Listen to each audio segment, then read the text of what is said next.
bienvenida, muy bienvenido a ustedes. Buenas noches.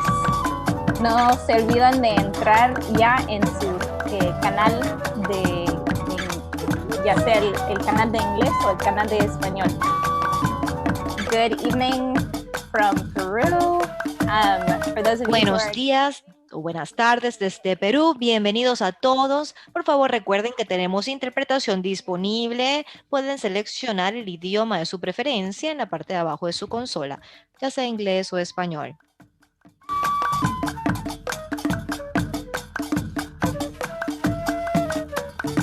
We'll get started in just a minute, but welcome everyone to the Stop Bediako. Vamos a empezar en unos minutos. Bienvenidos todos al foro de Stop Bediako. Construcción de la paz y la transformación de conflictos desde la perspectiva del postcolonialismo y el cristianismo indígena.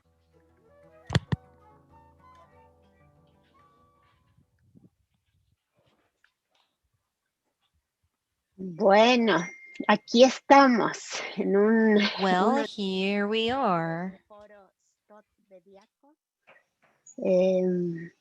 Explorando hoy la temática de hacer teología a través del arte de las mujeres indígenas.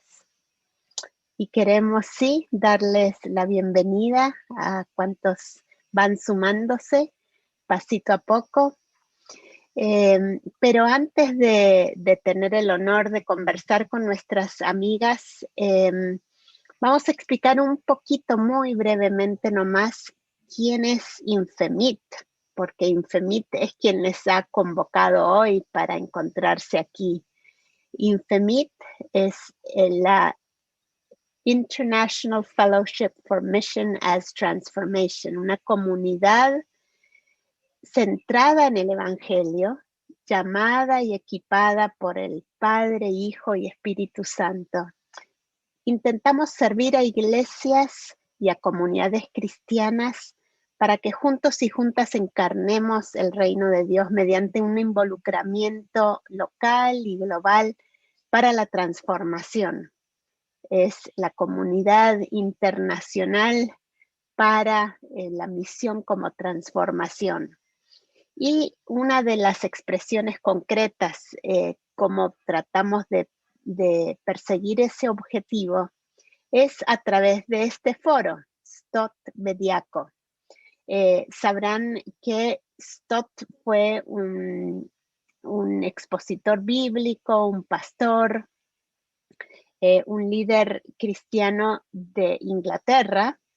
Bediako fue un hermano pastor, líder, expositor, profesor de teología del país de Ghana, en África. Y a través de este tema, de este nombre, Stop Bediako, queremos ilustrar la relación entre el norte, el sur, el este, el oeste, el encuentro, el diálogo, la posibilidad de crecer interculturalmente como seguidoras y seguidores de Jesucristo en el mundo que Dios ha creado. Ahora, este año, el Foro Stop Bediako explora el tema de la construcción de la paz y la transformación de los conflictos desde un lente muy específico. Ese lente es el postcolonialismo y el cristianismo indígena. Creemos importante enfocar nuestra conversación desde este lente porque es justamente el colonialismo histórico y contemporáneo el que subyace, el que está por debajo de muchos de los conflictos y las injusticias que hoy experimentamos en el mundo. Y al centrar entonces poner en el centro las voces y las perspectivas de las personas marginadas y aprender de las diversas interpretaciones de las escrituras, particularmente las de hermanas y hermanos indígenas, podemos de alguna manera desaprender ciertas cosas que tenemos que desaprender y también aprender posibilidades de construcción de la paz y la transformación de los conflictos. Entonces, bienvenidas, bienvenidos de parte de Infemit a este foro STOT Bediaco y la conversación de hoy. Mi nombre es Ruth Padilla de Bors y coordino el equipo coordinador de INFEMIT. Pero también tenemos expresiones locales de INFEMIT, como es la Fraternidad Teológica Latinoamericana, y tenemos un momento de bienvenida por parte de uno de los miembros del comité directivo de la Fraternidad Teológica, Carlos Martínez. Te escuchamos, Carlos. Muy bien. Bueno, estoy acá desde la Ciudad de México. Es un gran privilegio, una misión muy aleccionador estar aquí para aprender, también desaprender algunas cuestiones que a veces impiden el entendimiento, la práctica del Evangelio. Me da mucho gusto que el tema sea con las mujeres, esta mirada postcolonial y también de personas que están desarrollando su ministerio en las comunidades indígenas.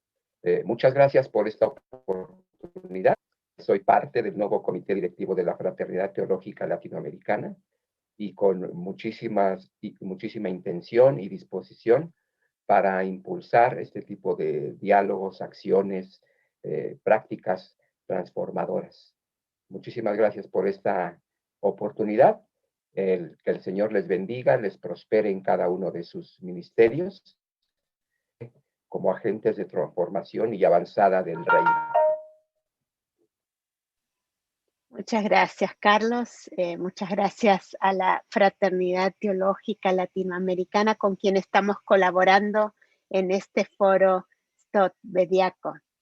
Voy a pasar a unas muy breves presentaciones de nuestras panelistas y las voy a hacer de continuo nomás, para no interrumpir luego el fluir de la conversación. Les presento a Jocabed Solano Miselis, de la nación Gunadule, en lo que hoy conocemos como Panamá. Su formación está enraizada en esa cosmovivencia del ser Gunadule, en diálogo con los otros mundos con los cuales ha coexistido. Ella es actualmente directora de Memoria Indígena. Pueden preguntarle sobre eso en el momento oportuno. Y acaba de completar su tesis de maestría con la Comunidad de Estudios Teológicos Interdisciplinarios para la Misión Integral SETI Continental. Bienvenida, Jocabed. Benita Simón, ya le verán la cara entre todas las que están mezcladitas por ahí. Benita es una mujer indígena del pueblo Maya Cachiquel de Guatemala. Le encanta caminar, contemplar paisajes montañosos y es admiradora del arte en distintas ramas. Fue asesora estudiantil del movimiento universitario y hoy coordina un programa de medio ambiente del Centro Esdras y proyectos de restauración ambiental ahí en Guatemala. Finalmente, si es que llega a acompañarnos, ya llegó. Bien, está Rebeca con nosotros. Rebeca Huanto Hilari es una orgullosa mujer aymara de la comunidad Quiascapa, ubicada a orillas del famoso lago Titicaca en las alturas del altiplano boliviano. Pero no vive ahí en este momento, vive en Buenos Aires y ha estado bregando con toda la cuestión de la interculturalidad. Ha estudiado teología en ICEDET y hecho un diplomado en derechos humanos para los pueblos originarios. Y ahora es parte de la Junta Unida de Misiones, buscando el fortalecimiento del desarrollo integral y armónico de los pueblos aborígenes chaqueños en el norte de Argentina. Así que bienvenida Jocabed, bienvenida Benita, bienvenida Rebeca, nos alegra mucho que nos estén acompañando hoy. Y suponemos y damos por sentado que han estado ya conociendo el pensamiento de nuestras amigas, no es la primera vez que les ven la cara. Entonces, pero vamos a permitir que cada una dé un muy breve saludo inicial antes de entrar a la conversación. Entonces vamos en ese orden: Jocabed, luego Benita y luego Rebeca, con un saludo desde sus comunidades. Na Anaymar, Dulemar, Abya Yala Guinedi. Buenas tardes a todas, muy feliz de saludar desde Abya Yala. Anuga Jocabed, soy Jocabed, de la isla del Cangrejo y de donde nace el sol. Gracias, Ruth. Gracias, Jocabed, y al pueblo Gunadule. Benita. Hola, buenas tardes, mucho gusto. Gracias a Dios que podemos compartir este espacio virtual. Pues como ya lo mencionaron, mi nombre es Benita Simón. Soy originaria de un pueblo maya cachiquel, aunque también disfruto de mis raíces maya mam por parte de mi familia materna. Y pues me siento muy agradecida por compartir en este espacio, y solo quiero aclarar que no me considero la voz representativa de estos grandes y hermosos pueblos, sino con mucha humildad agradezco que poder compartir un poco de la vivencia y el aprendizaje que me ha formado. Gracias, Benita, del pueblo cachiquel y mam, de la que hoy es Guatemala. Y Rebeca, te escuchamos. Aski arumapan sapamainitaki hilatanaka kuliakanaka wali kusisitau hikatasta hicharu humanakamchik parla siñataki. Bienvenidos, hermanos y hermanas. Tengan cada uno de ustedes muy buenas noches.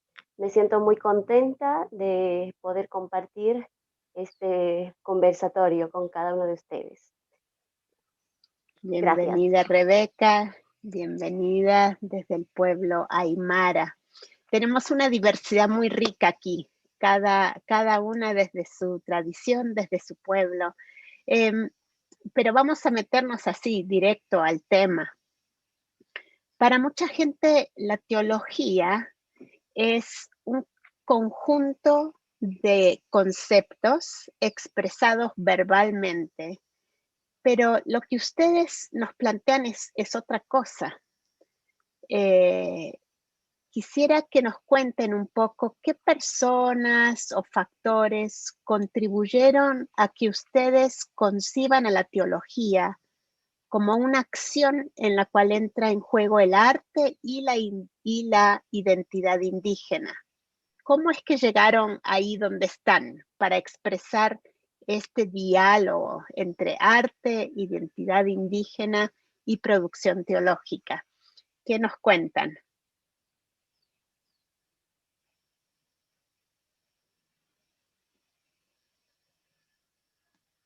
A ver, no sean tan corteses, bueno, que eso, vamos, Jocabed. Voy a iniciar. Qué hermoso poder estar en estas conversaciones del foro Estos de Diaco. Ya conozco a algunos, hemos estado en los grupos pequeños y ya me siento en familia y en comunidad.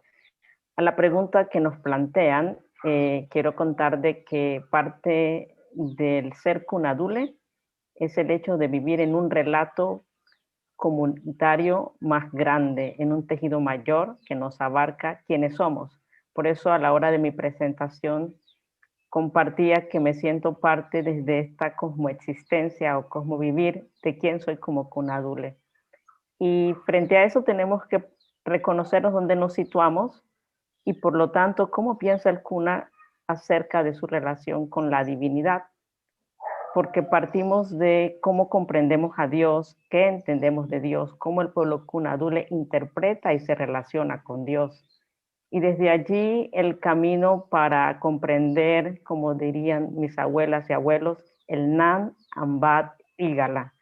Es decir, el camino de Dios, el camino de nuestras abuelas y abuelos. Y creemos que la vida como tal hay una forma de acercamiento epistemológico, es decir, nos acercamos desde la narrativa. Y allí creemos que todo lo que vivimos y todo lo que hacemos está integrado en nuestro ser Cuna.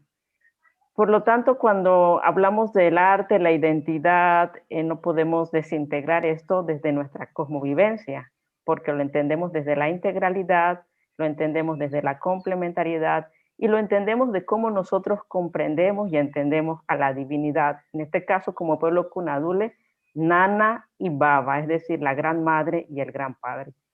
Y frente a la pregunta que hace Ruth sobre quiénes han influido, obviamente las memorias de nuestras abuelas, las memorias de nuestros abuelos, han influido los relatos, el compartir a partir del alrededor de la mesa, o el escuchar los cantos tradicionales, pero también en mi caso como una indígena cristiana, ha influido también parte de la iglesia y parte de mi fe como cristiana.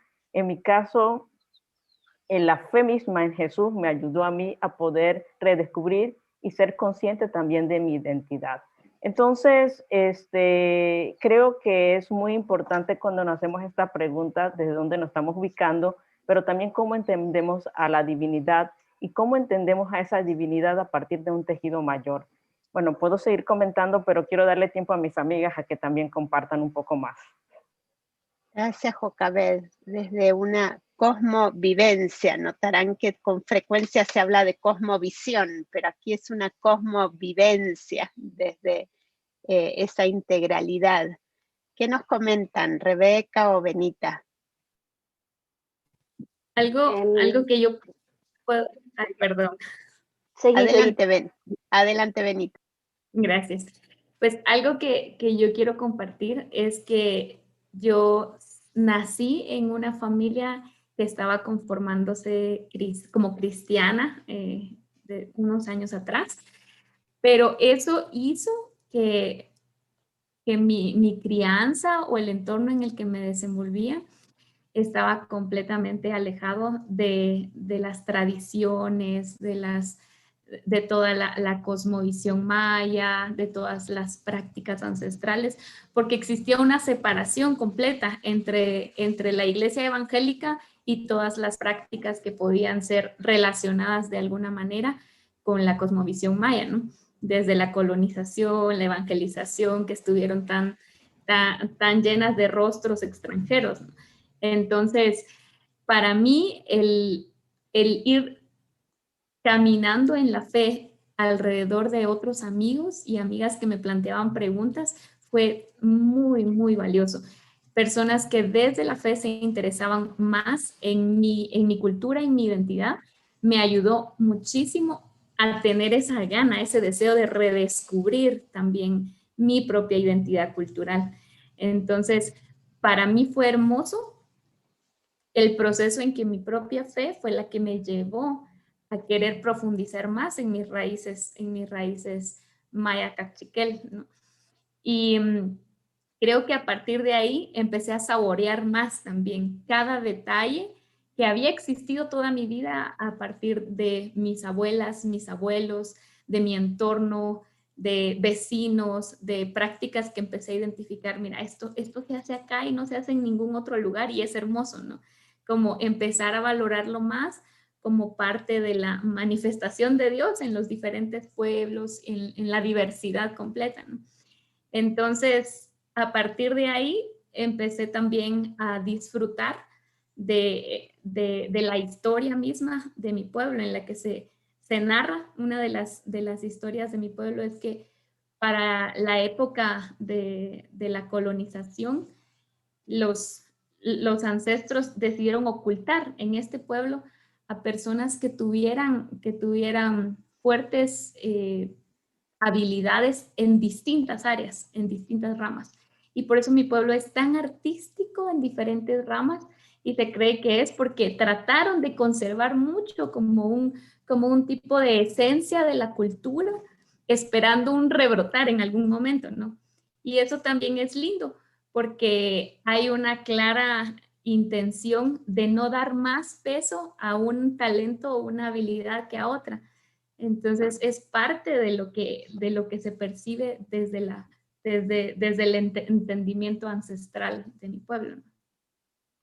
Es un poquito por ahí. Gracias, Benita.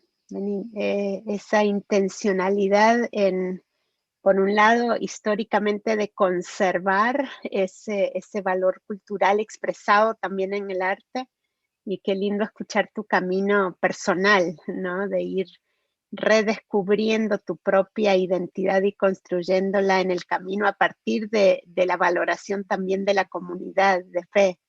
De Rebeca, ¿qué nos contás al respecto? Bueno, como yo en mis presentaciones dije, mi padre es pastor de la Iglesia Metodista. En mi comunidad, antes de que él decidiera estudiar, lo que me cuentan es que en su niñez y adolescencia no había iglesias en mi comunidad. Solamente estaba la iglesia católica en el pueblo y que posteriormente llegó una iglesia pentecostal, pero no tenían afinidad con ninguna iglesia evangélica en sí. Y la relación con la Iglesia Católica era de esta cuestión de hay que hacerlo porque lo dice la Iglesia, como una cuestión de ceremonia, de cumplimiento. Pero después llegó la Iglesia Metodista y con la fuerte predicación del compromiso social, principalmente estar presente en las marchas sociales. Entonces, eso es lo que atrapó más que todo el interés de mi padre. Era como que, ¿cómo era posible que esta iglesia se comprometía, lo que hoy diríamos con los derechos humanos, y ponía el cuerpo a favor de esos derechos? Entonces, era como que en vez de estar orando bajo cuatro paredes, era como que había que estar participando en las marchas, en las protestas.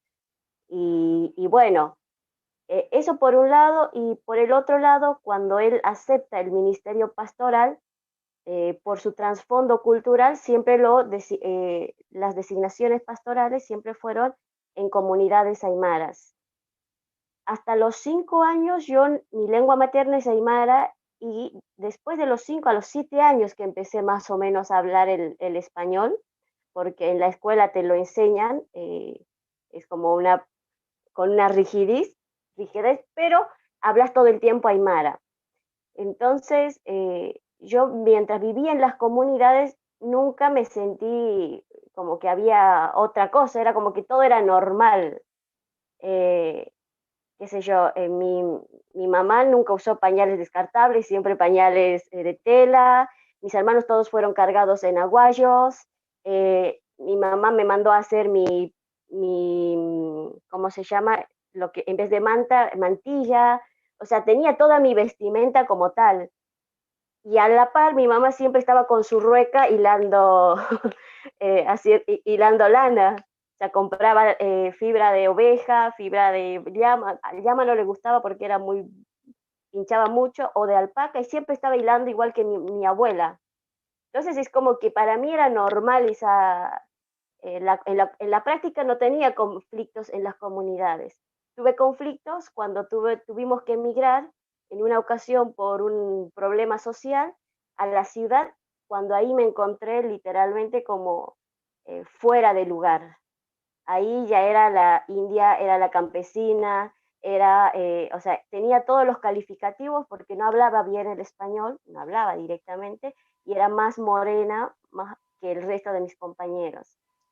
Entonces empecé ahí a tener más conflictos con relación a la ciudad y en relación a la fe también, porque empezaban las discusiones. De repente en la ciudad las formas de expresión de cúlticas eran tan distintas que a veces yo extrañaba esto: después del culto hagamos el aptapi, donde todos llevan comida en incuñas, que son pequeñitos aguaditos como el que tengo acá atrás, donde se lleva la comida, que después del culto todos armamos el aptapi y cada uno lleva ahí dentro la comida. Entonces era como que había esas cuestiones que todo el tiempo me preguntaba, esto ya no es normal, y otras voces que me decían que por ser metodista yo defendía lo aymara, y yo decía, pero yo viví todo el tiempo en el campo.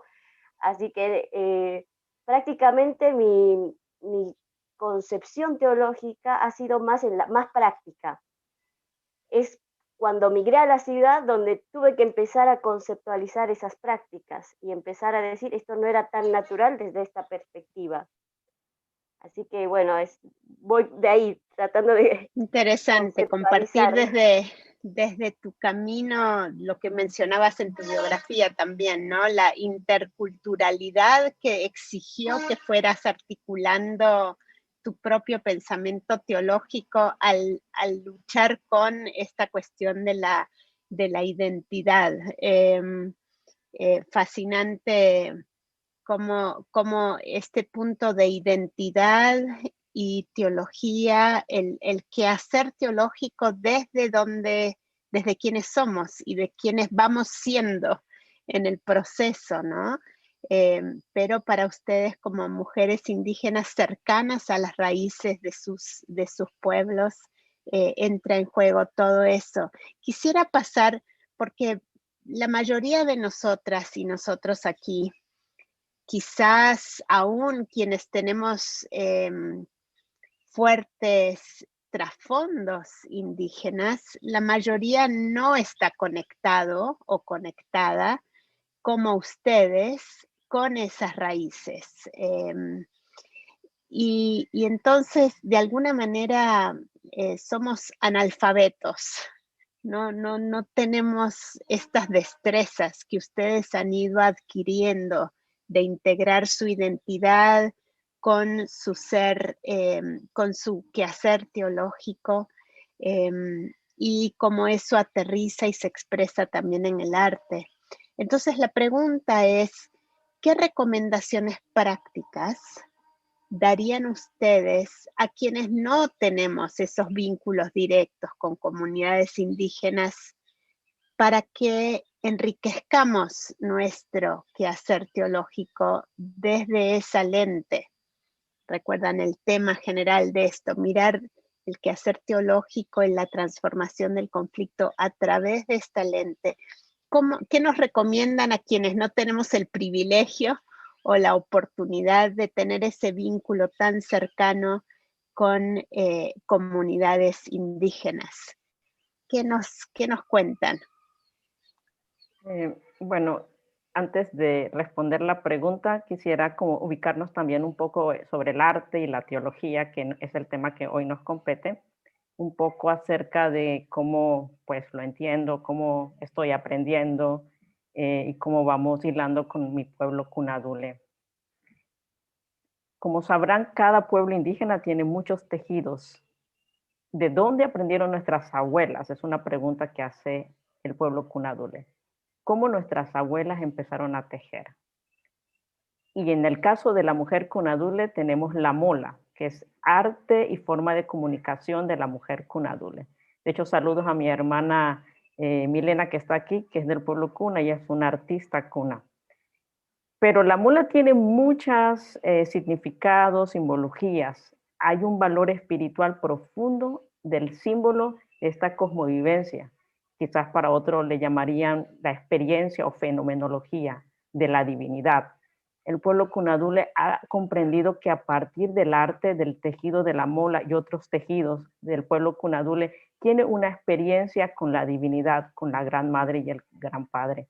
Pero también la música, el canto, como expresión del decirse de Dios y el decirnos o sernos hacia Dios. Es decir, una relación que va como una danza, entre nosotros nos acercamos y ella o él se acerca a nosotras. El misterio de la espiritualidad como casa, es decir, como la nega, el lugar sagrado, y no solamente una casa como oikos, como lo entenderíamos en el griego, en la Biblia, sino como una casa como la madre tierra donde emergemos de ella, donde nos alimentamos y al morir somos cultivadas. Esta belleza de la estética, de la ética, de la teología, de los símbolos, de la epifanía de la divinidad en la danza y en la lengua misma. Y la música como tal, como una forma de acercarnos a Dios y el misterio de la espiritualidad para reconocer específicamente estos criterios de cómo el pueblo Cuna entiende el arte y la espiritualidad, a la cual podemos llamar teología, porque es una forma de comprensión de este Dios que se manifiesta hacia nosotros. Desde allí, reconocer que cada símbolo, cuando visitamos una comunidad Cuna, podemos ver que son símbolos que hablan sobre nuestra relación con Dios y por lo tanto es importante reconocer esto de la integralidad como parte importante de quienes somos. Ahora, algunas recomendaciones. Sabemos que algunas y algunos pues tenemos el regalo de poder tener una abuela o un abuelo que habla todavía la lengua originaria. Yo tengo que contar de que yo hablo la lengua Cuna, no al 100%, pero hemos creado muchísimo, y eso tiene que ver con el querer conocer más la lengua de mi pueblo. ¿Por qué? Porque la lengua tiene envuelto lo sagrado y el misterio de la vida, de cómo el pueblo percibe y cómo el pueblo entiende su propia vida, pero también cómo se entiende esa relación con Dios. Por otro lado, recordar un poco el hecho de escuchar a las abuelas, de conocer las ceremonias, qué significa, por qué lo hacen, qué es este símbolo, qué es este tejido que tienen nuestras abuelas y abuelos. Y por otro lado, el hecho de poder recordar la importancia también de contemplar, y la contemplación ahí con el juego de palabras de ver al otro como templo, es decir, sagrado. En este caso, el pueblo Conadole como algo sagrado donde Dios ha expirado y ha dado su aliento para reconocer cómo podemos escuchar, reconocer, conocer y entonces poder dialogar con el pueblo Cona. Bueno, perdón que me alargué un poco, así que me corto yo misma.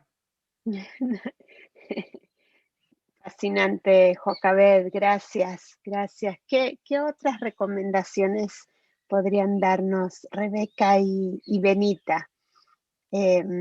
Queremos aprender, somos sus aprendices, tienen oportunidad de animarnos a ir encontrando un camino que enriquezca esta experiencia. En mi caso, una de las palabras que me ha acompañado en mi formación teológica ha sido la palabra de construcción. Una palabra que nos desafiaba a mirar más allá de los conceptos ya adquiridos, más allá de lo que uno ya ha escuchado, y poder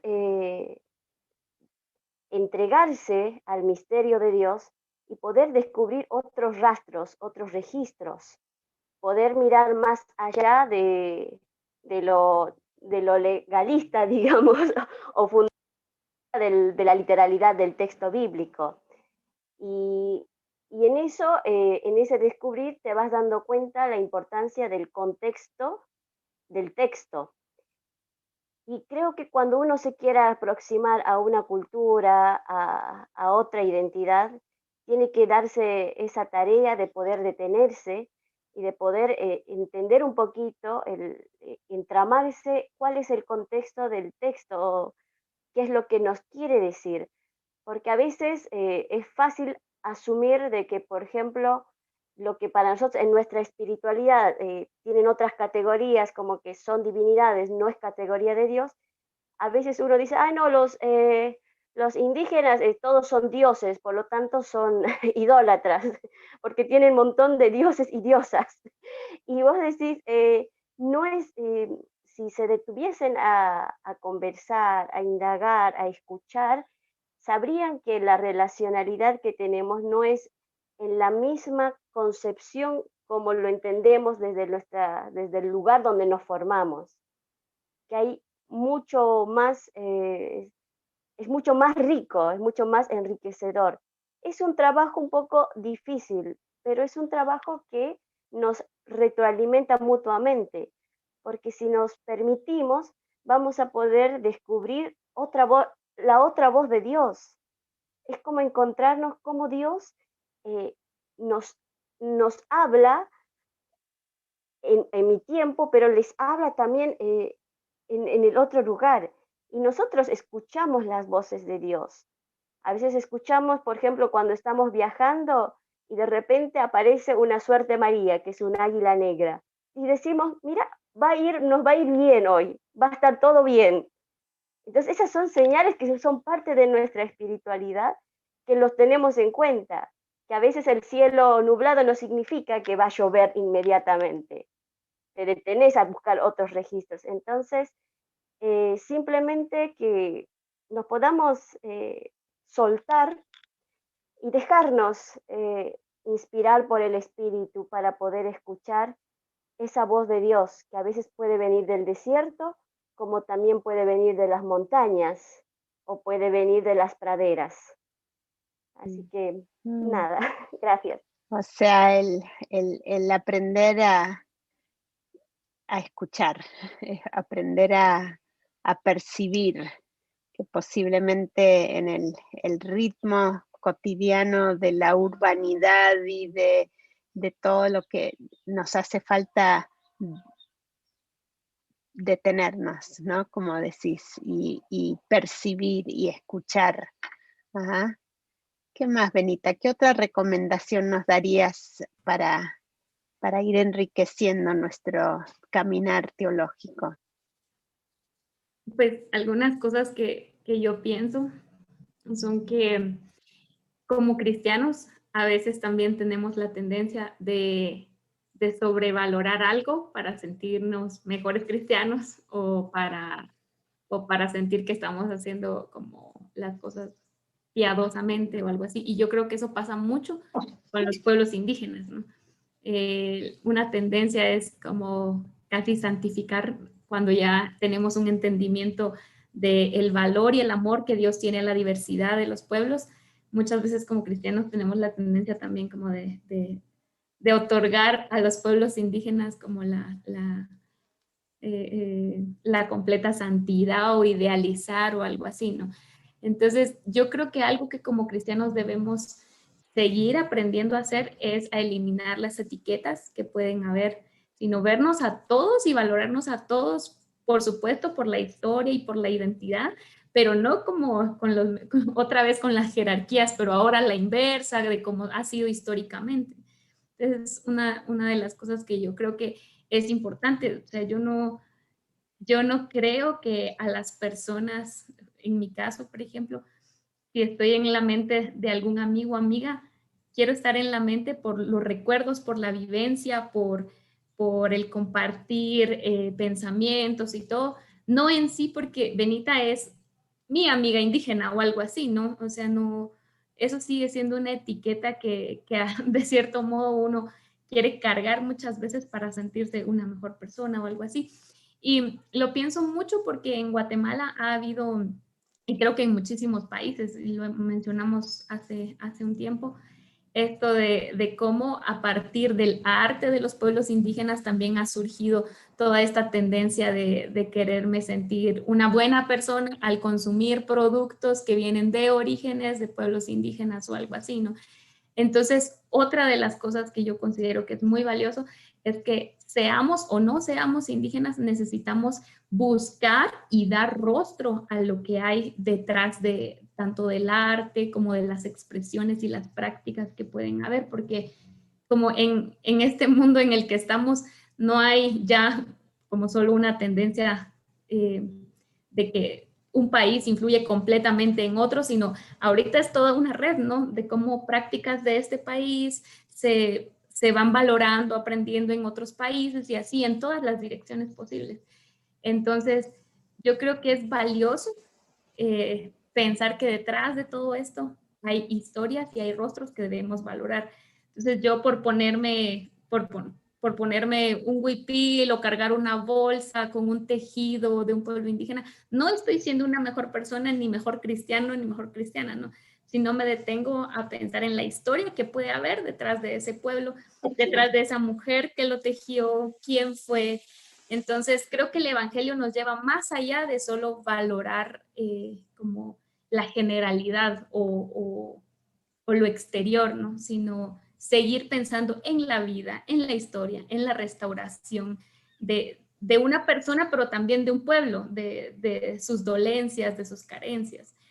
Y creo que también otra de las cosas para nosotros como iglesia es que puede ser muy importante, es seguir buscando, tal como lo decía Rebeca, buscando estas señales que nos conectan más con los textos bíblicos.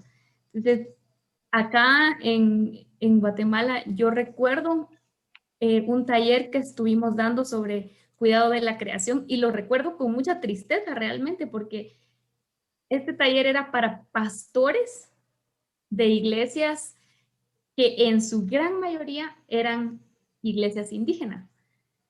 Y algo que estos pastores decían sobre los desafíos de por qué no enseñaban sobre el cuidado de la creación en sus iglesias era el temor a que su propia iglesia lo relacionara con una cosmovisión, religión maya como tal, ¿no? Y eso fue bien triste porque es desde la propia vivencia de los pueblos originarios de donde podríamos extraer todos esos ejemplos para compartir la palabra.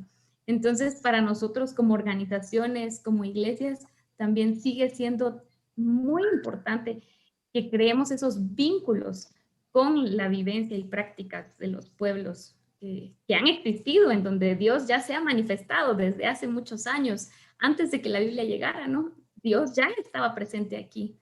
Entonces, como seguir haciendo esa relación creo que también puede ser muy valioso. Gracias. Bueno, ya vamos recogiendo algunos comentarios o preguntas de quienes están aquí acompañándonos en esta tarde-noche. Y nuestro hermano amigo Ben de Ghana pregunta lo siguiente: ¿cuál es la palabra indígena para arte? Que es uno de los temas hoy, el arte indígena. Ahora, obviamente hay varias lenguas indígenas aquí, pero ¿cuál sería la palabra? ¿Y cuáles serían las oportunidades que ofrece esa palabra para hacer teología?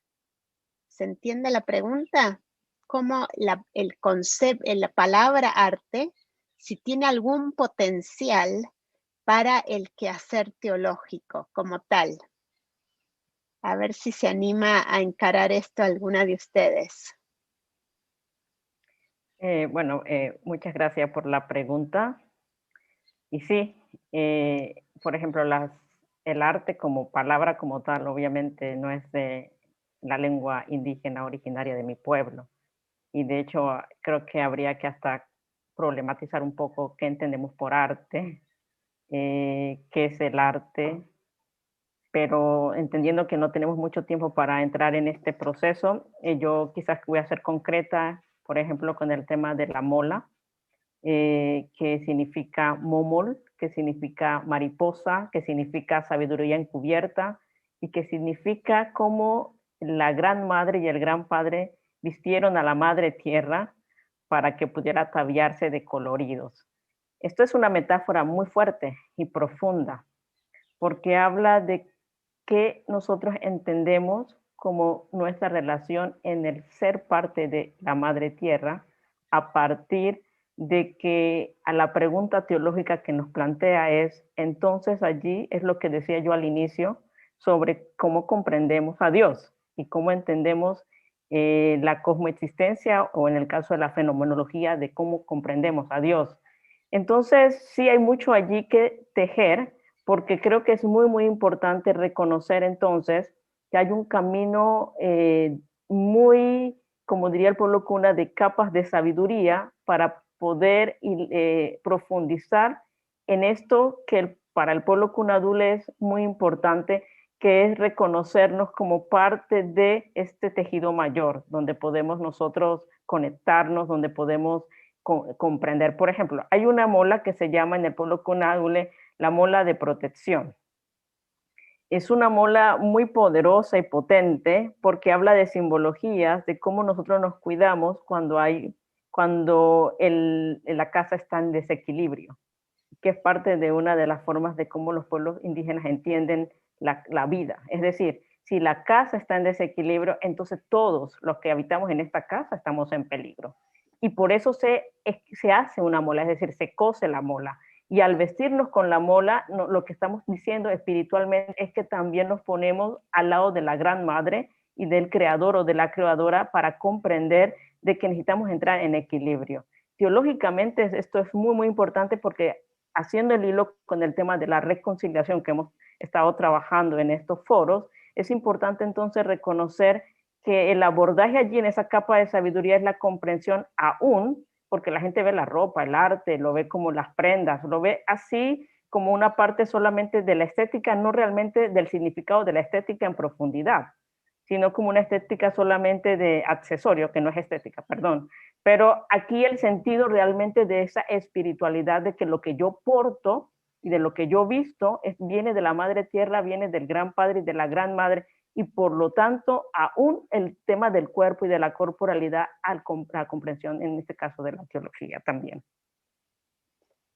Es tremendo, Jocabed, muchas gracias. Esta cuestión de una mirada mucho más integradora e integral, ¿no? No solo el arte como un producto del mercado o un adorno, pero este último punto vincula con una pregunta que nos hace Alice Moreira.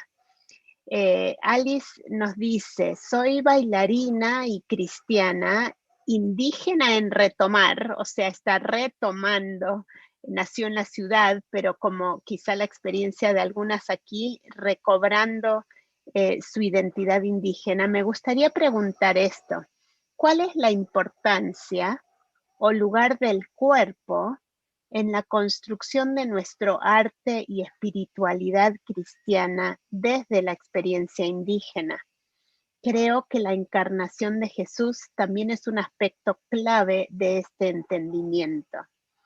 Entonces, una pregunta súper sólidamente interesante. A ver, ¿qué les parece? Benita, Rebeca. A mí lo que me remite es pensar en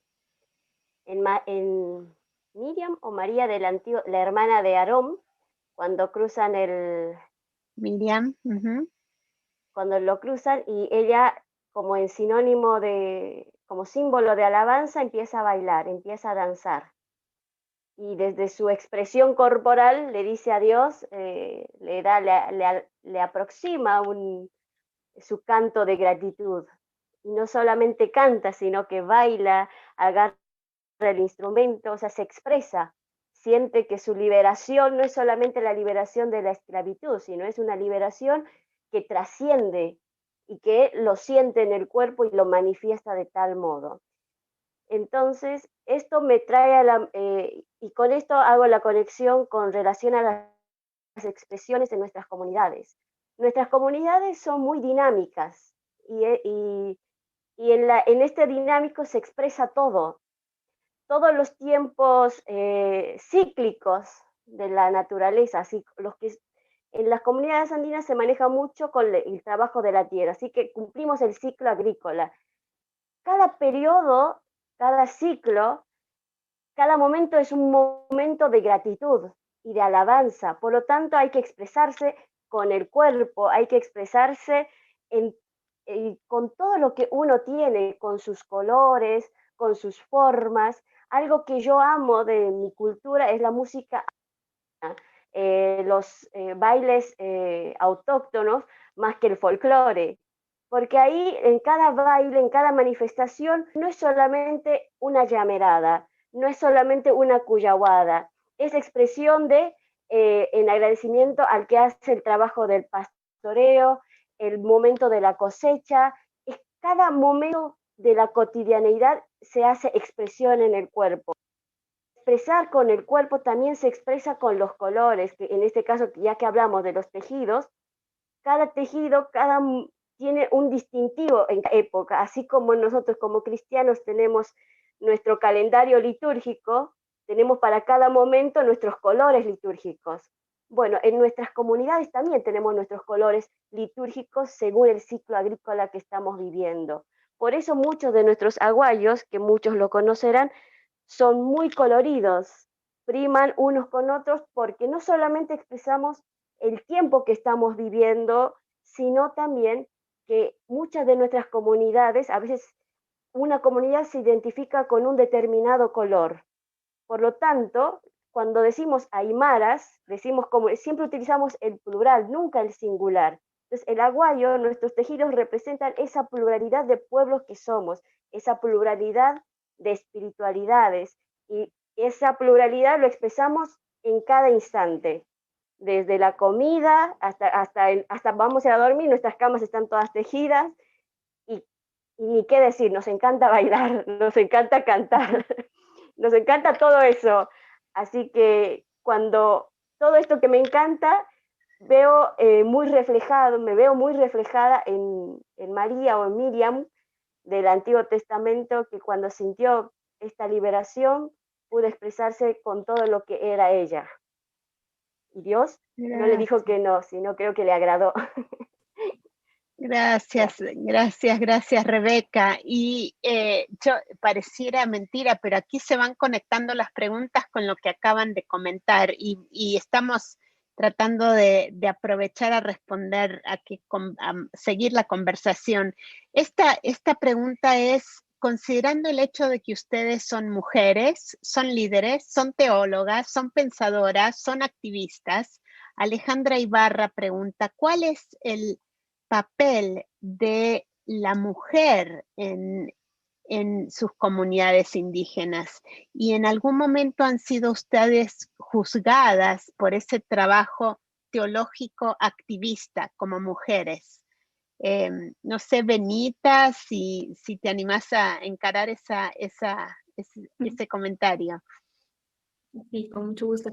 Tal vez solo algo que me quedé con ganas de decir de la pregunta anterior, es que para mi pueblo, algo que es muy valioso es reconocer el respeto a la persona en su integralidad, en su cuerpo, su espíritu, su pensamiento, pero dentro de ese respeto a cada persona también hay un profundo deseo de libertad, especialmente en las mujeres. Y algo que es para mí súper valioso es que en mi pueblo se valora muchísimo el ciclo el ciclo de la mujer.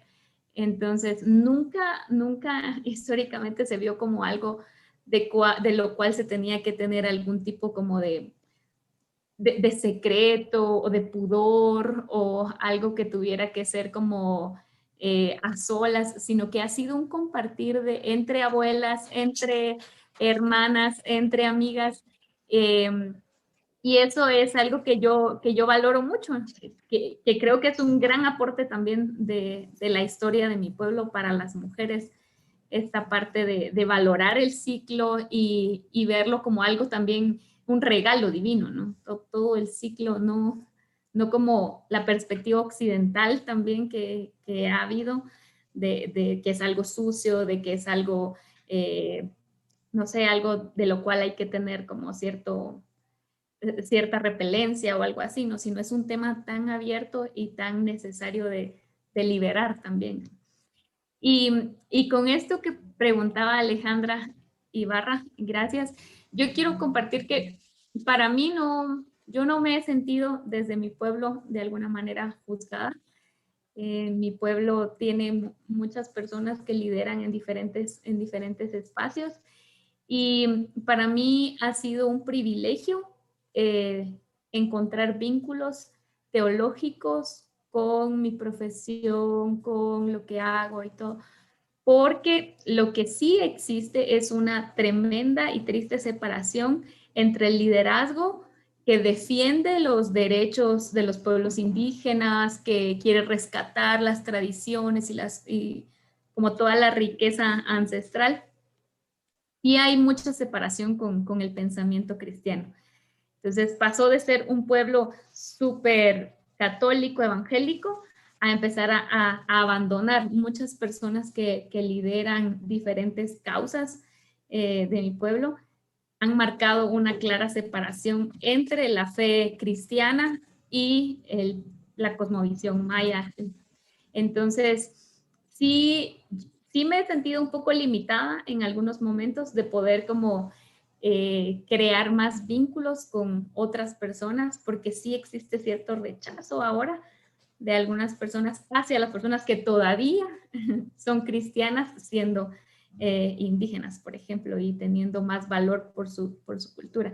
Sí existe esa separación, pero en realidad yo de manera personal no he sentido como algún tipo de ataque, sino me ha permitido como más bien explorar y querer aprender y crecer también en esta área.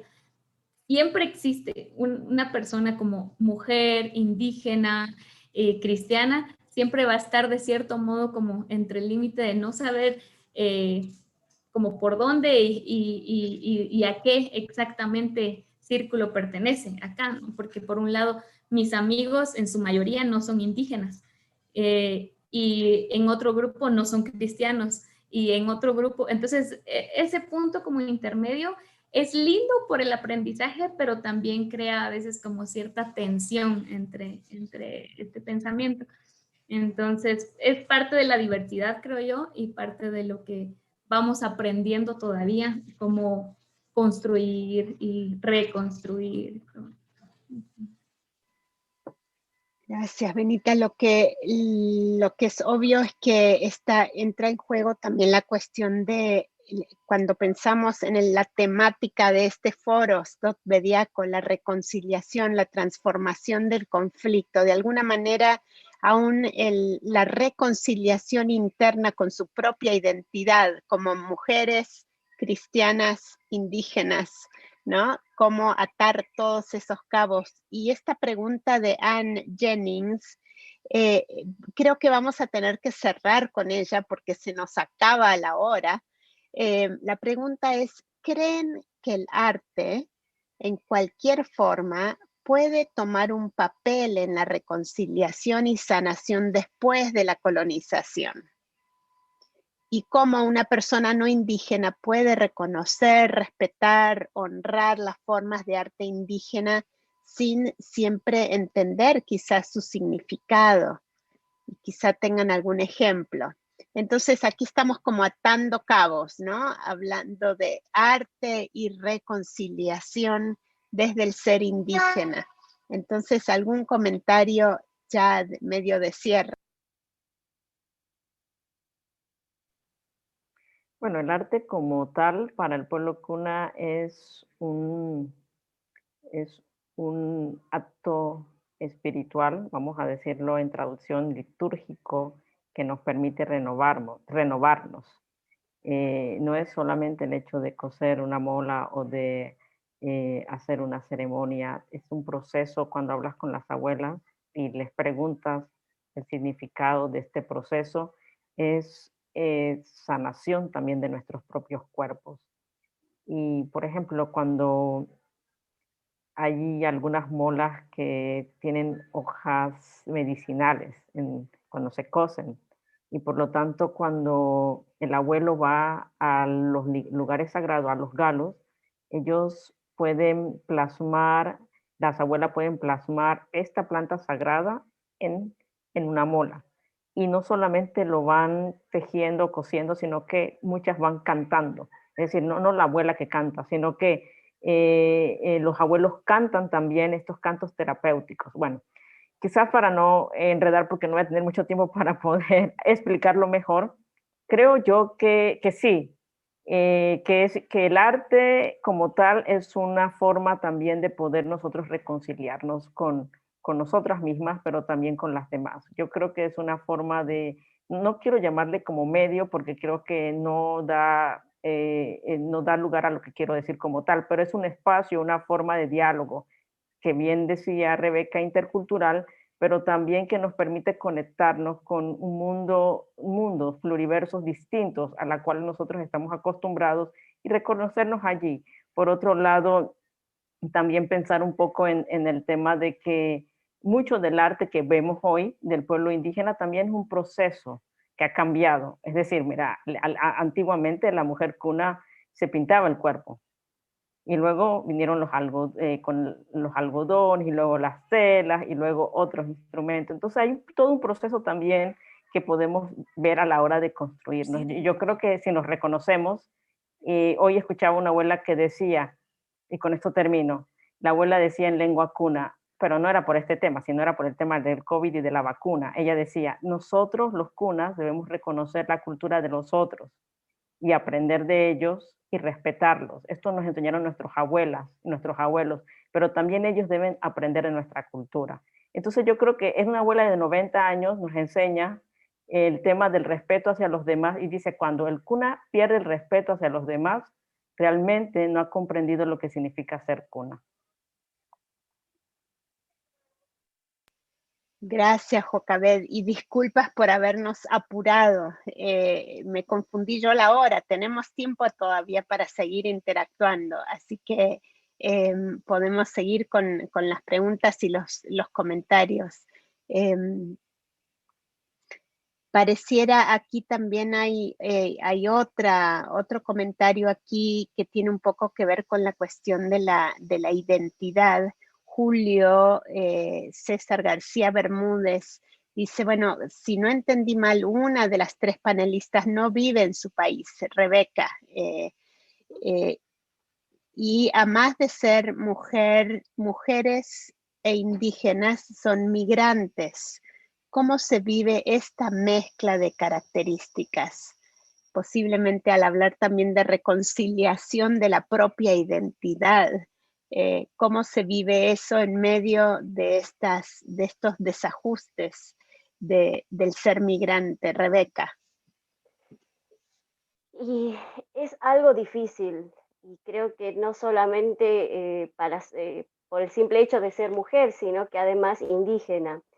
Es difícil en muchos aspectos poder acceder a ciertos puestos laborales o instituciones, porque cuando llegas lo primero que tienes que hacer es deconstruirte absolutamente todo, porque te sentís un invitado no invitado, te sentís fuera de lugar literalmente, y es difícil el proceso, porque en un momento empiezas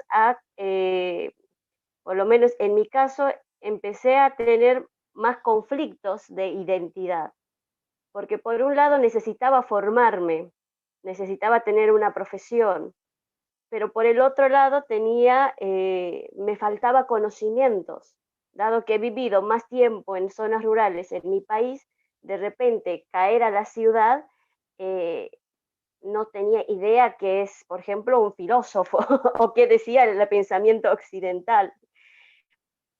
Prácticas, por ejemplo, un supermercado, gas a domicilio, no sé, electricidades, que en una casa haya, no sé, un montón de focos, el uso, o sea, empiezas a deconstruirte a nivel cotidiano, pero después a nivel profesional que te quieres formar, es un poco difícil, muy difícil, porque empezás a adquirir muchos conocimientos para ponerte a la par, y hay un momento donde te preguntas cuánto de mí estoy dejando, cuánto de mí estoy rechazando. ¿Puedo ser indígena estando, por ejemplo, ahora que estoy en Buenos Aires? En ese momento me preguntaba, ¿puedo seguir siendo aymara, cristiana y vivir en Buenos Aires? Era la pregunta que me hacía, y era conflictivo, porque muchas de las experiencias de mis compañeros de teología no eran las experiencias que yo había tenido en mi comunidad eclesial. Tenía otra forma, entonces empecé no solamente a cuestionar mi identidad cultural, sino también mi identidad eclesial. ¿Qué significaba ser metodista para mí? Porque no era lo mismo el metodismo que se vivía acá y cómo lo conocían mis compañeros, a cómo lo concebía yo desde mi otra comunidad y mi otras formas de vivir. Entonces, es un proceso difícil, pero no es imposible, porque después te vas dando cuenta, y por eso en mi presentación dije, el concepto de la interculturalidad ha sido algo que he tenido que encarnarlo. Era como sentarme Rebeca acá y Rebeca ahí al frente. Bueno, charlemos en un momento, sentemos. Y en este proceso me ha ayudado mucho mi familia. Tal es así que mi mamá, como un regalo, para que yo no me sienta mal, mandó a hacer 2 mantillas de alpaca para mi hermana y para mí, como sinónimo de que somos jóvenes y las mujeres jóvenes utilizamos las mantillas. Y mi papá, como los varones, usan capucha, o no sé cómo es, chuspa, que es que lo llaman algunos morral. Uy, se me fue para el otro lado, perdón. Se me cayó. Que le llaman muchos morral, que también es tejido, y esto lo utilizan más los varones. Entonces, en mi proceso, tanto mi papá como mi mamá me regalaron parte de lo que a ellos les representaba. Entonces, tengo la capucha que le representa a mi papá, que solamente utilizan los varones, y la mantilla de parte de mi mamá, como para que me siga. Entonces, vivo en Buenos Aires, pero tengo todo el tiempo todos mis elementos. Y en mi búsqueda, en mi construcción teológica, he abordado mucho el tema de la hermenéutica intercultural desde la cosmovisión aymara en este caso. Y tengo la suerte de poder conversar mucho, no solo con mi papá, que sigue realizando sus tareas pastorales allá, sino con otros pastores también, y vamos ahí dialogando cómo poder recuperar nuestra identidad y afianzar más nuestra fe evangélica. Gracias, Rebeca. Fascinante ese camino, ¿no? De ir afianzando estas identidades en medio de los cambios y la interculturalidad y las exigencias de la asimilación para que en Buenos Aires te acepten. Para quienes no saben, el acento de Rebeca es más porteño de Buenos Aires que del altiplano boliviano, doy fe de eso. Pero se vincula eso con una pregunta más que tenemos. María Alejandra dice, Rebeca habló de deconstrucción como parte de su jornada. Me gustaría saber qué les motivó a las tres, no solo a Rebeca, como mujeres indígenas cristianas, a de alguna manera rescatar, reivindicar o afirmar su identidad como mujeres indígenas. ¿Cómo inició ese camino?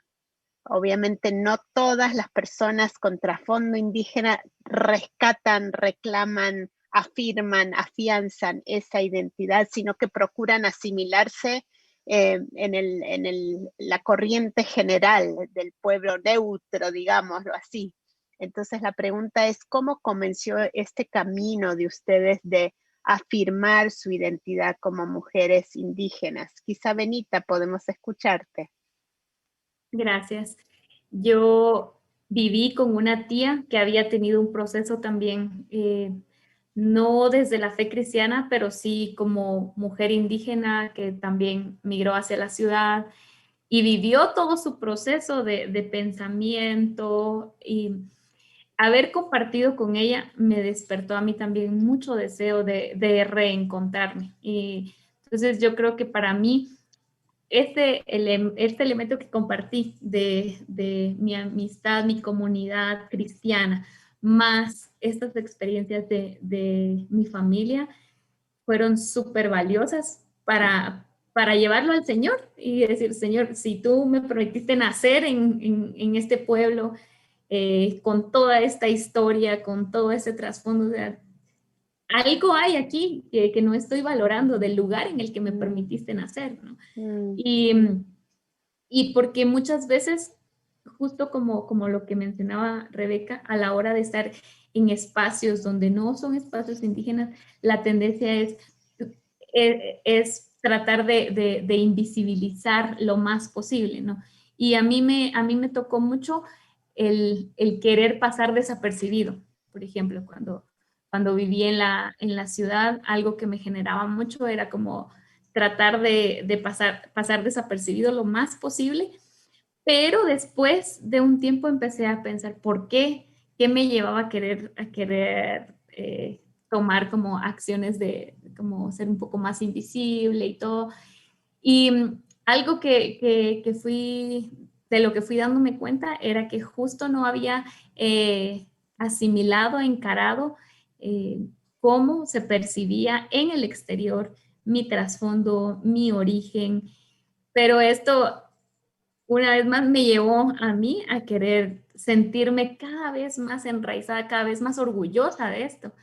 Entonces, sé que hay muchas personas a las que las experiencias de discriminación, de rechazo, como las ahorían a buscar estas opciones de evadir o de cierto modo dejar atrás. Aquí hay mucho esto de que las mujeres especialmente, porque los hombres casi no portan su traje, entonces es más difícil ver si es o no es, ¿no? Como si la ropa fuera el único distintivo de una cultura, ¿no? Pero en las mujeres, muchas mujeres, la tendencia empezó a ser como dejar atrás la cultura, era dejar atrás los trajes y entonces ya casi que me voy volviendo no indígena o algo así. Entonces, y muchas veces es porque han sido orilladas a esa triste decisión. Entonces, en mi caso, yo agradezco mucho a Dios porque el espacio en el que estaba cuando todas estos deseos de reencontrar mi identidad, el espacio en el que estaba me permitió realmente como volver y anhelar y agradecer. Entonces, creo que eso fue para mí algo importante. ¿Quieren comentar sobre la misma pregunta, Jocabed o Rebeca? En mi caso, sobre la pregunta estaba pensando en las mujeres que se encontraron con Jesús, la sirofenicia y la mujer samaritana. Ambas de contexto no eran judías, sin embargo tienen un encuentro con Jesús. Son extranjeras para la cultura, son las otras, y para colmo son mujeres. Sin embargo, Jesús se da la posibilidad, la oportunidad de poder hablar con ellas, y en ese encuentro con la sirofenicia, ante las preguntas y los cuestionamientos, Jesús es también predicado, como se dice, con relación al texto mismo. Jesús acepta lo que la sirofenicia le dice y accede a darle su bendición. Y con relación a la mujer samaritana, es como que el encuentro de, no importa acá si sos samaritana o si sos judía, acá es importante el tema del encuentro y cómo el encuentro transforma, porque después sabemos por los otros documentos de que crecieron comunidades que creyeron en Jesús como el Mesías y aceptaron ese evangelio, ese mensaje que él les había compartido.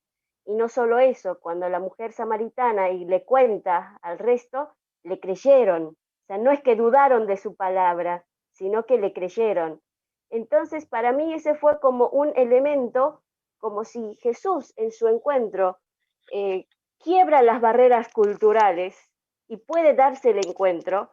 ¿Por qué no puede darse el encuentro también siendo yo mujer aymara indígena para poder dialogar y acercar mis preguntas y desde esas preguntas poder vivir una fe liberadora, una fe en comunidad? Entonces, para mí, el registro de estas mujeres me permite hoy en día decir, sí, soy Rebeca Huantoilari, soy cristiana y soy aymara, a pesar de que estoy en otro país y soy extranjera también, siento que Dios me acepta tal cual soy y que desde lo que soy, Dios me escucha mis oraciones, mis plegarias, mis gratitudes, mis intercesiones. O sea, siento que su compañía en mi historia de vida y en mi caminar está la presencia de la divinidad de Dios Padre Madre. Gracias. Gracias, Rebeca. Jocabed, ¿quisieras hablar a la misma pregunta? Bueno, sí, resumo. Me parece que en mi caso tiene varios elementos. El hecho de dos encuentros muy particulares con dos abuelas. Uno en una consulta indígena donde una abuela interpela a la audiencia diciendo de que los evangélicos y los católicos han sido los enemigos de nuestro pueblo. Y claro, yo como una evangélica indígena, en ese momento no entendía bien qué ella quería decir, ¿no? Y claro, yo quería que me tragara la tierra porque dije, aquí me van a preguntar y yo no sé qué voy a decir. Y esta pregunta es mucho más larga, la historia me dejó pensando toda la noche y me quebrantó profundamente porque yo le pregunté a Dios y entonces como que entré un poco en crisis preguntando y entonces, ¿qué es lo que he vivido y qué es lo que me han vivido mis hermanas y hermanos? Porque por otro lado yo vengo de un hogar cristiano bautista donde mis papás son misioneros, mi papá y mi mamá, y yo me acuerdo que en la comunidad donde yo vivía, la gente en la comunidad no tenía ese conflicto, sino que todos participábamos en las ceremonias íbamos a las huertas juntos, y después algunos íbamos a la iglesia y otros no iban a la iglesia. Entonces para mí era como que vivimos nuestra espiritualidad nosotros, los otros hermanos no, como nosotros, pero vivimos la espiritualidad con ellos desde el pueblo cuna y estaba bien. Y por otro lado, mi abuela no habla, una de mis abuelas no habla castellano, o sea, las dos hablan cuna, pero una de ellas no habla castellano, entonces ya ves, cada vez que yo iba a la casa me decía, ¿por qué hablas la lengua del Waga, que es la lengua no cuna? Entonces me decía, los fantasmas están allí, cuando nosotros perdemos nuestra identidad, nuestra lengua, nuestra comida. Y entonces estos relatos te interpelan en el diario vivir. Pero por otro lado, obviamente lo que dice Rebeca también con nuestras relecturas de la Biblia. Al leer los textos bíblicos nos vamos dando cuenta de que hay una liberación para nosotros quienes somos desde nuestra identidad. Y quiero parafrasear una palabra de mi hermana Juana Condori, que también es aymara, cuando ella dice, me siento más íntegra delante de Dios cuando soy aymara. Entonces, en el caso del pueblo Cunadule, la abuela nos enseña a nosotros y los abuelos que nosotros somos quienes somos porque así lo quiso Nana y Baba. Entonces, allí está como profundamente también tanto la historia de la propia vida, las confrontaciones de la misma gente, lo que vemos y somos conscientes, lo que dicen los relatos bíblicos, lo que dicen nuestros relatos orales, y todo eso va atravesando. Y finalmente decir que yo creo mucho en la hermenéutica de Jesús, que trabaja desde la vulnerabilidad, desde los que son excluidos, y aún creo que la historia que menciona Rebeca tiene esta hermenéutica donde el mismo Jesús es interpelado por la sirofenicia y por los extranjeros, aún para a lo mejor tener una comprensión más amplia de dónde el reino de Dios, no solamente para Israel, sino para otros. Entonces yo creo que en este diálogo intercultural también he sido interpelado por otras espiritualidades, por otras personas que no necesariamente son solamente del mundo cristiano. Y bueno, aquí lo dejo. Tremendo, tanto para explorar, ¿no? Ir encontrándose también a partir de las relaciones con las personas que son como uno, como la abuela que dice no pierdas esto, y también en el encuentro con el otro, con la diferente, con la persona que, y cómo esto nos desafía en términos de la temática que estamos explorando, de la construcción de la paz, de la transformación del conflicto, donde también entonces estas reconciliaciones internas, identitarias y de relaciones cruzando barreras étnicas, culturales, es parte de ese desafío y la oportunidad de encontrarnos en el encuentro con Jesús, de aquel que trascendió algunas de esas barreras en su momento, en medio de su identidad como hombre judío en su lugar particular, y sin embargo, y cómo se ve eso en el crecimiento de la iglesia en sus orígenes, ¿no? Bueno, ahora sí que creo que vamos a tener que ir cerrando. Antes de nuestro broche de oro, que ya verán cuál es, voy a pasarle el micrófono a Tori para contarnos qué más viene en este foro de Stot Bediaco en las próximas semanas. Buenas noches desde Perú. Es un gusto saludarles nuevamente y ha sido muy enriquecedor estar aquí esta noche, escuchar de ti, Benita, Jocabed, de ti, Rebeca. Muchas gracias a cada una de ustedes. Bueno, sí, tenemos pues nuestra próxima sesión justo con Ruth, que ha estado moderando hoy, y con Al Tizón, que también lo veo aquí con nosotros hoy. Así que, bueno, va a ser una verdadera enriquecedora conversación. Así que vamos a esperarles el 13 de marzo a las 15 horas GMT. Entonces, para nosotros que estamos en las Américas, está más en la mañana.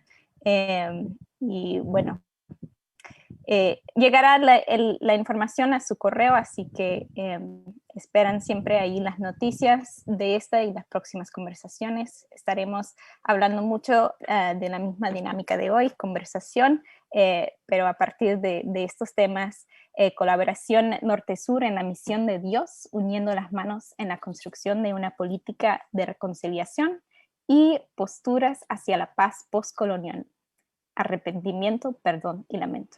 Así que gracias Ruth y Al por ofrecernos esta oportunidad que viene. Estaremos aquí para escucharles. Buenísimo. Anticipamos ese nuevo encuentro con todas y todos. Y ahora sí, vamos a cerrar esta conversación. Primero, agradecerles. Gracias, Rebeca. Gracias, Benita. Gracias, Jocabed, tanto por lo que compartieron de antemano, que escuchamos, y por esta conversación de hoy. Muchas gracias. Vamos a cerrar con un poema de Jocabed para que celebremos en este cierre también justamente el tema arte y teología desde las vivencias indígenas, de mujeres indígenas. Así que adelante, Jocabed. Muchas gracias. Vi tus manos tejiendo. En la creación entera pude mirar los diversos colores, hilos que nos envuelven, capas de sabidurías encubiertas, reveladas. Tejes con tu mano en nuestras memorias. Tu cuerpo entera nos entrelaza. Contrastes entre la alegría y el dolor, la vida y la muerte, la luz y la oscuridad. En el tejido, el misterio de la reconciliación. Nos vas mostrando quiénes somos, los seres vivientes en este serse de la divinidad. Nuestras abuelas sintieron el tejido en sus cuerpos, con las manos hablaron, con el cuerpo danzaron, con los sentidos saborearon el arte de vivir. Tejidos que nos unen para descifrar cómo vivimos, memorias transmitidas por las abuelas. En las herencias de nuestras abuelas podemos encontrar el misterio de la sanación. Nos unimos al tejido mayor, donde habitas en los tejidos de toda la creación, misterio que se revela en distintas lenguas, de distintas maneras, de distintos colores, en el cuerpo de Natguana, de la Madre Tierra, en nuestros cuerpos. Eres la artista que teje con nuestras abuelas, tejedora, sabia, abuela, nuestra gran madre, creadora que une sus tejidos con nosotras, lo invisible, la epifanía de mamá y papá en los tejidos de la vida, y nos enseñas cómo vivir para hacernos contigo, unidas al tejido mayor. Gracias. Amén. Muchas gracias, Jocabed, y gracias a cada uno y cada una de ustedes por participar, por interesarse. Seguimos la conversación. Muchas gracias y buenas tardes, buenas noches. Gracias a cada una y cada uno. Buenas noches, lindo verles. Un abrazo. Muchos cariños y muchas gracias por este tiempo de conversar, de dialogar y de poder encontrarnos. Un abrazo. Gracias.